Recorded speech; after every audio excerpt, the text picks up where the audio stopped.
Buenas tardes, vamos a desarrollar el contenido para esta semana, para este día, para esta sesión. Vamos, como siempre, ¿verdad? Vamos a entrar a la plataforma eh, Campus, ¿verdad? Al entorno virtual de aprendizaje de la universidad y nos vamos siempre a la unidad uno. Vamos a ver, voy a ver si estamos en el curso que corresponde. Vamos jueves, sí, ¿verdad? Jueves, también viernes. Bueno, entonces, nos vamos a la unidad uno. Quiero ver, unidad uno. Clic en unidad uno, bajamos al final, al fondo, ¿verdad? De la unidad uno en el muro, tenemos la semana de agosto del 13 al 20. Con esto vamos a estar trabajando la sesión de este día y también la de la sesión presencial, tratando de diluir, ¿verdad? Algunas dudas que puedan ir surgiendo con respecto al tema del funcionamiento de la computadora. También vamos a tratar de hacer algunas cuestiones prácticas, ¿verdad? A fin de que se vaya comprendiendo cómo es que las computadoras funcionan, cómo es que cada uno de esos elementos se comunican entre sí, ¿verdad? Y cómo el software, ¿verdad? En este caso, el sistema operativo es fundamental para que nosotros tengamos, ¿verdad? Como usuarios finales, nosotros como usuarios finales, tengamos, ¿verdad? Una interfaz con la que nos podamos comunicar, con la que es posible comunicarse, ¿verdad? Hemos hablado sobre este tema, hemos dicho que el sistema operativo, ¿verdad? Es el encargado de alojar, ¿verdad? A otros programas o herramientas, ¿verdad?, que se utilizan en el entorno de la informática.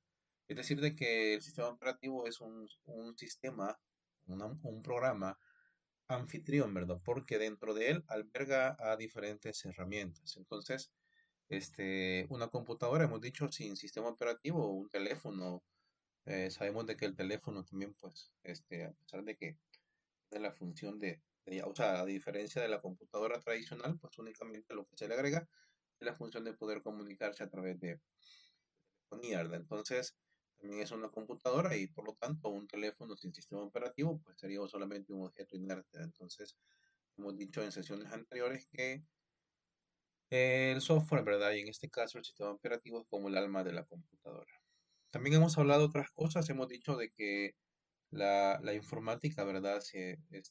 Perdón, las ciencias de la computación, eh, con la ayuda, ¿verdad? Con los aportes de otras disciplinas profesionales como la ingeniería electrónica son las que diseñan, ¿verdad? Y desarrollan, ¿verdad? Ese tipo de dispositivos electrónicos que siempre y cuando posean la capacidad de almacenar, aunque sea en cantidades muy pequeñas, ¿verdad? Y también de procesar datos, se considerará una computadora. Entonces, vamos a continuar, esto ya lo habíamos platicado, solamente un recordatorio, un repaso, ¿verdad? De los contenidos anteriores, recordándoles también de que la siguiente semana tendremos evaluación parcial, la siguiente semana.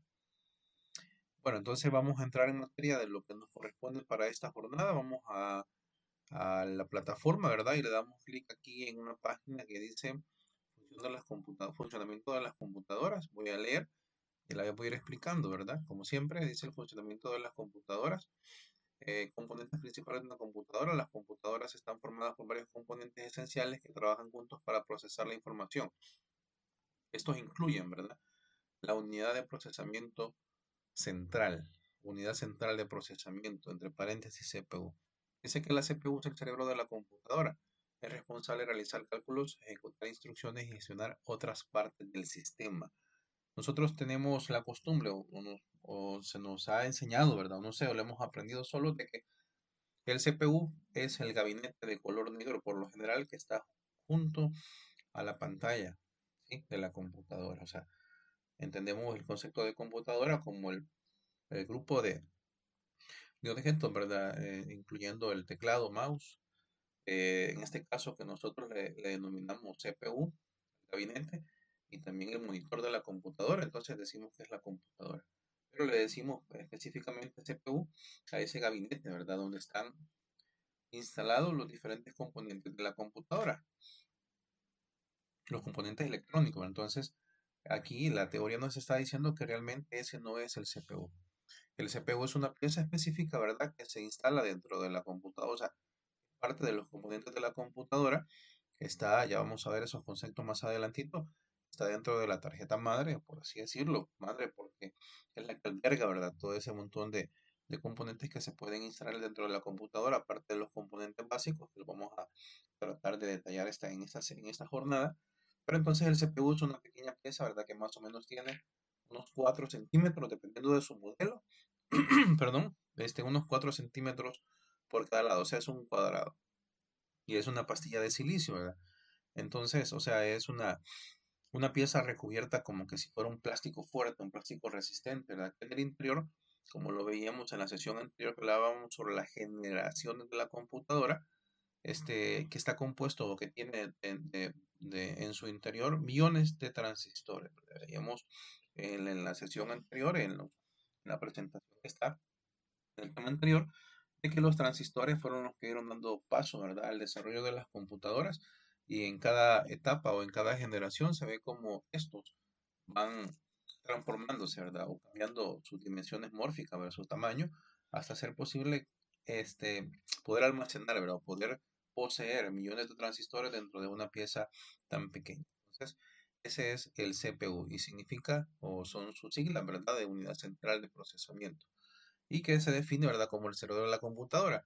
Entonces ya vamos a tratar de verlo el día en la sesión presencial un poquito más a detalle sobre su arquitectura y también sobre su forma, ¿verdad? Y cómo es y cómo está compuesto, funcionamiento. Aquí tenemos el 1.2, tenemos la memoria RAM. Dice que la memoria RAM almacena temporalmente datos que la CPU necesita, a los que la CPU necesita acceder rápidamente. Esta memoria es de tipo volátil, lo que significa que pierde su contenido cuando la computadora se apaga. O sea que la memoria RAM es una especie de memoria, ¿verdad? O sea, sí, de hecho es una memoria que almacena datos, pero de forma temporal. Y dice que son los datos que el CPU necesita para poder procesarlos.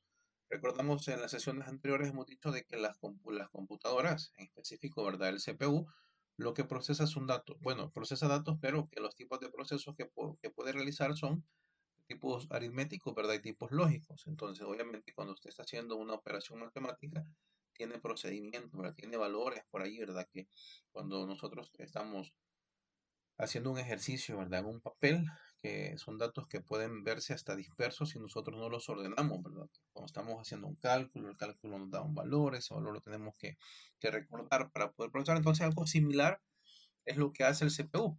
Y toda esa información, todos esos datos que está calculando, todos esos datos que necesita tener, ¿verdad? Para poderlos acceder en otro momento, los almacena dentro de la memoria RAM.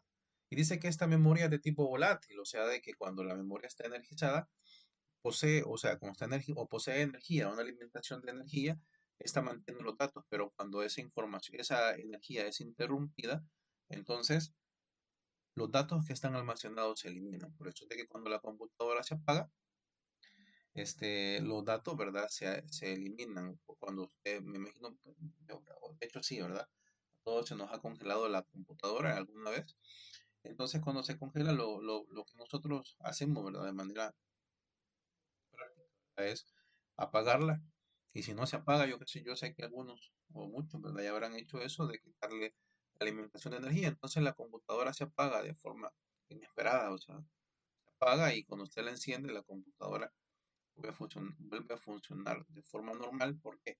Porque lo que estaba cargado, lo que tenía a ese procesador colgado, por así decirlo, saturado de procesos, ya se eliminó. Porque la memoria RAM es la que almacena esa información y esa información, al estar almacenada, ¿verdad? En ese tipo de memorias, pues es volátil. Ahora pasamos con los dispositivos de almacenamiento.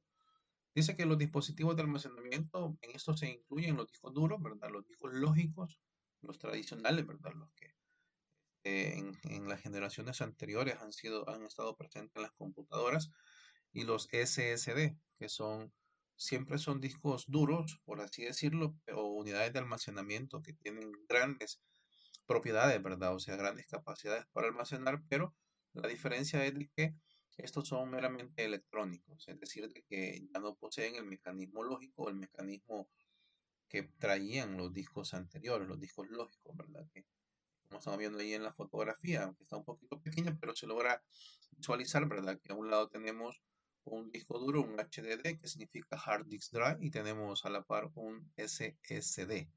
Entonces, el Hard Disk Drive, el HDD, posee unos componentes mecánicos, ¿verdad? Que son los que almacenan la información de forma magnética, ¿verdad? Y lo recupera también de forma magnética. Entonces, ahí hay motorcitos, ¿verdad? Que están ejerciendo rotación en esos platitos donde está almacenada la información o los datos.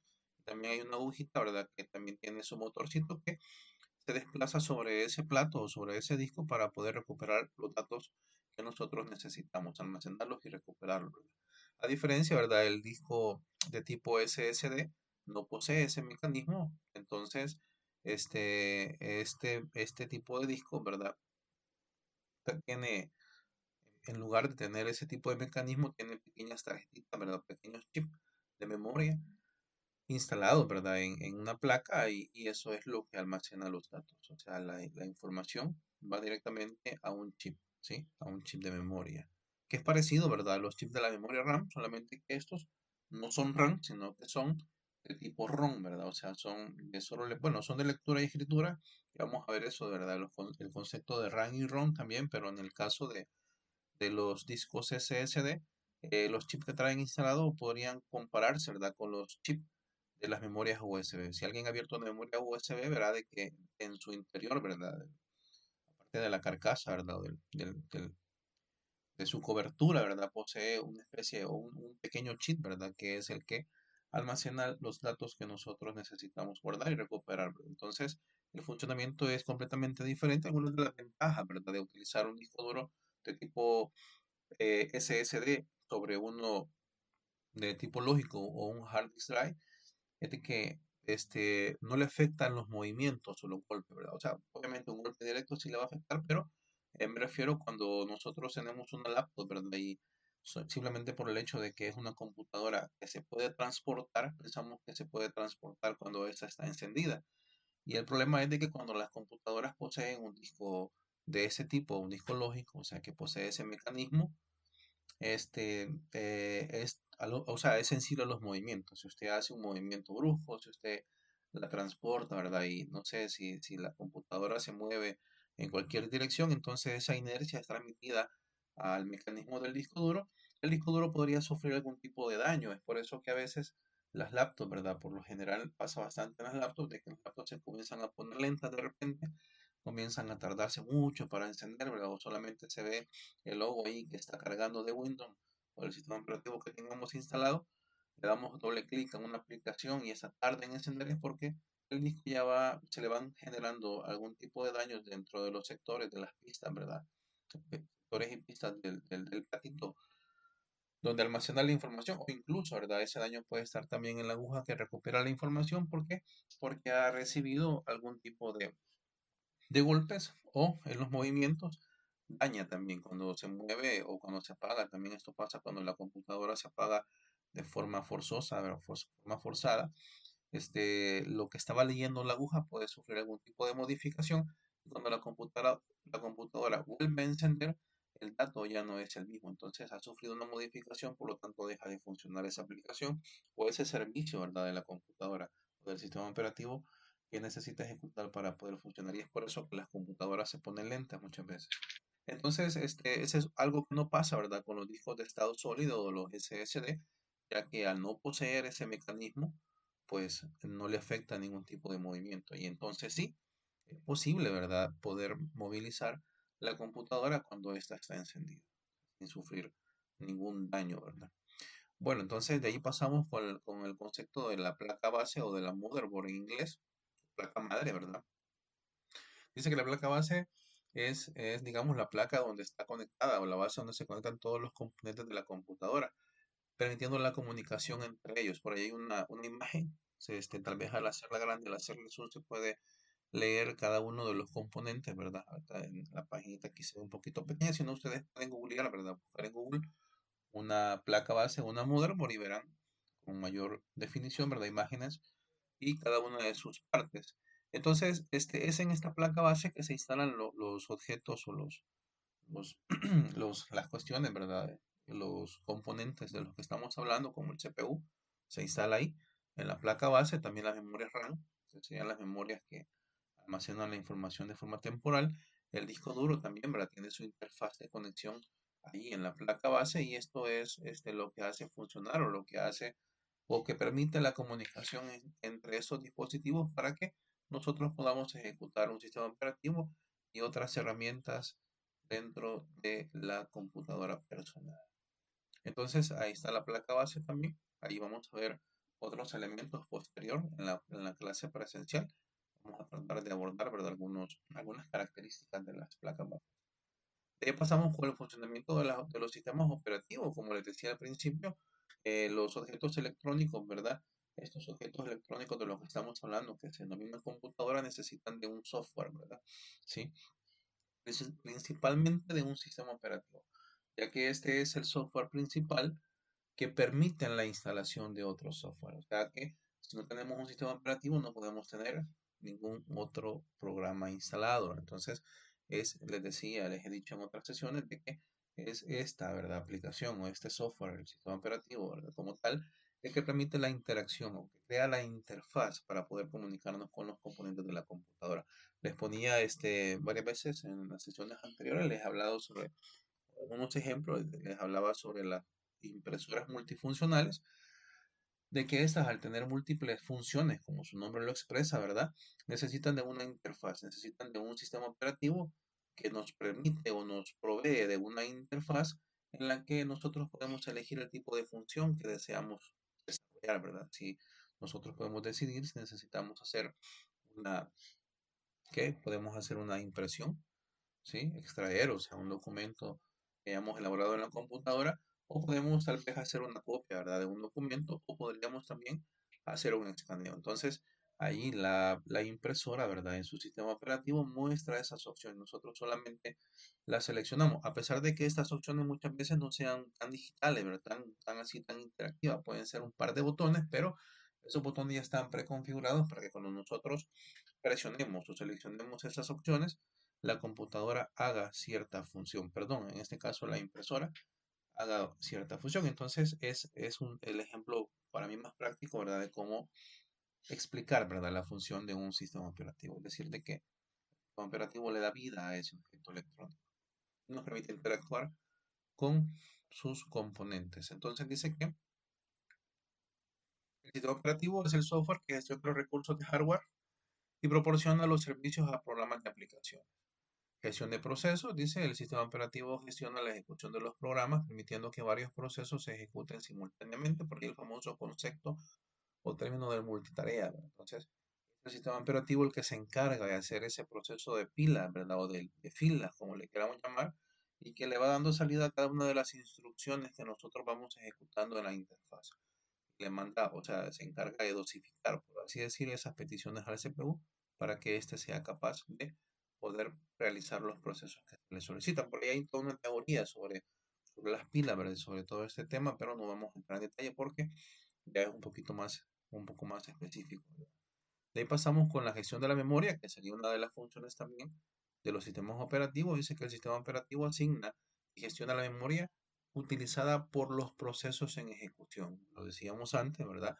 De que la memoria RAM, en este caso está señalada como memoria física, es la que se encarga de almacenar datos que se están ejecutando en el procesador. Entonces, esos datos pueden ser resultado de operaciones matemáticas que se están ejecutando en el momento o incluso pueden ser pedazos de código, ¿verdad? De algunos programas que están ejecutándose también, ¿verdad? Y que tienen que estar ahí para poder ser utilizados, para no tener que regresar, ¿verdad? Buscarlos al disco duro, volver a procesarlos, porque eso limita, ¿verdad? El tiempo. Entonces, al tener una memoria RAM, o sea, hace más fácil, ¿verdad? La gestión de estos datos que se están ejecutando en tiempo real, en línea, ¿verdad?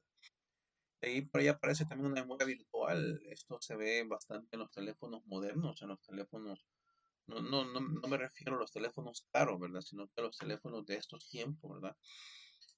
Muchos teléfonos indiferentemente de cualquier gama, traen ahora la función de poder expandir la memoria RAM. Por ahí le dicen, o sea, en la parte de las especificaciones del dispositivo le dicen de que trae, por ejemplo, 8 gigas de RAM, pero que se puede crear una memoria virtual que lo expande, qué sé yo, 4 o 5 gigas más, ¿verdad? Entonces, esta memoria virtual, como se denomina, es un espacio del disco duro, ¿verdad? Que se reserva para poder ser utilizado como un área de intercambio.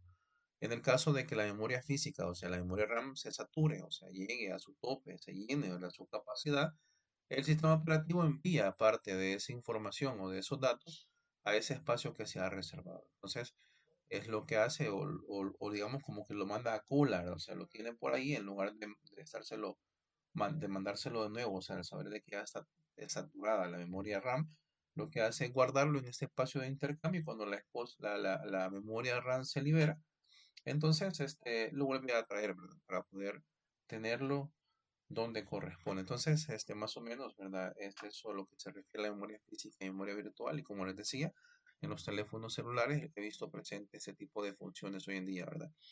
Y es parte de la gestión de la memoria que realiza el sistema operativo. Y tenemos el sistema de archivos. Dice que el sistema operativo organiza y controla cómo se almacenan y recuperan los datos en los dispositivos de almacenamiento. Ahí están las funciones, la gestión de los archivos, la gestión de los dispositivos de entrada y salida, la gestión de recursos, la gestión de la comunicación, la gestión de los procesos. Son parte, ¿verdad? En ese esquema se señalan, ¿verdad? Algunas de las funciones que tiene el sistema operativo en cuanto al sistema de archivos o la gestión de los archivos. Dispositivos, ahí pasamos al tema 3, que serían los dispositivos de entrada y salida. Dice que los dispositivos de entrada y salida permiten la interacción entre el usuario y la computadora. Dispositivos de entrada. Dice que dentro de los dispositivos de entrada incluye teclados, ratones, escáner, etcétera. Dice. Esto, bueno, todo aquel tipo de objeto, ¿verdad? O de componente que se agregue a la computadora, sea de forma directa en la tarjeta madre, por cualquiera de los puertos existentes, ¿verdad? Que lo vamos a ver también en otra diapositiva, cuáles son los puertos que poseen las computadoras. Entonces dice que si estos permiten introducir datos a la computadora, serán categorizados como dispositivos de entrada. Hay una fotografía que, aparte de la explicación que aparece ahí del texto, ¿verdad? En la que perdón, en la que se visualizan algunos dispositivos, ¿verdad? Que permiten o que tienen esta función de introducir datos a la computadora. El teclado, el ratón, la cámara web, ¿verdad? El lápiz óptico, el micrófono, el mando de control o el joystick, la cámara digital y lectores de huellas, entre otros, ¿verdad? Hay muchos dispositivos que tienen esta función, ¿verdad? La función de introducir datos a la computadora. Entonces, si este dispositivo es capaz de introducir datos a la computadora, será considerado o categorizado como un dispositivo de entrada. Y luego tenemos los dispositivos de salida. Dice que los dispositivos de salida incluyen monitores, impresoras, altavoces, entre otros, ¿verdad? Que muestran o emiten la información procesada por la computadora. Son dispositivos de salida, los que muestran la información procesada, muestran o la emiten. Entonces, ahí están algunos ejemplos, por ejemplo, los altavoces, la impresora, de hecho, la pantalla misma, ¿verdad? El monitor por el cual nosotros podemos ver diferentes cosas, ¿verdad? De la computadora, poder administrarla, de hecho, ¿verdad? Entonces, es un dispositivo de salida. Por ahí surge también otra categoría, que será la de, la de dispositivos de entrada y salida. En este caso, vamos a hablar, ¿verdad? O vamos a encerrar dentro de esta categoría todos los dispositivos que tengan la posibilidad de ingresar datos a la computadora y también de extraer, ¿verdad? Por así decirlo. Pero más que todo nos vamos a referir a aquellos objetos electrónicos, aquellos dispositivos que aparte de que extraen y también ingresan datos a la computadora, también tienen la capacidad de poderlos transportar. ¿Cuáles son ese tipo de dispositivos? Por ejemplo, los discos duros portátiles, ¿verdad? Hay una especie de disco duro, ¿verdad? De que usted los conecta por un puerto USB y puede extraer datos de una computadora y administrárselos a otra perfectamente. Las memorias USB también, los pendrive, ¿verdad? Son dispositivos que cumplen con esa función, los DVDs, los CDR, los CD. ¿Qué más hay? Hay otros dispositivos que tienen también la función, ¿verdad? De almacenar datos o de transportar datos, ¿verdad? Y ingresar y a la vez extraer datos de una computadora. Entonces, esos van a ser la tercera categoría, que serían los dispositivos de entrada y salida. Entonces, hemos hablado de tres tipos de dispositivos. Entrada, dispositivos de entrada, todos los dispositivos que son capaces de introducir datos a la computadora. Dispositivos de salida, que son los que tienen la posibilidad de poder extraer o emitir información procesada por la computadora, y los dispositivos de entrada y salida, que no están en esta presentación, pero es una categoría también existente y se refiere a aquellos dispositivos que poseen la capacidad de transportar datos, de extraer datos de una computadora, portarlos, ¿verdad? O sea, poderlos movilizar, poder suministrárselos a otra computadora. Entonces, estos serían los dispositivos de entrada y salida.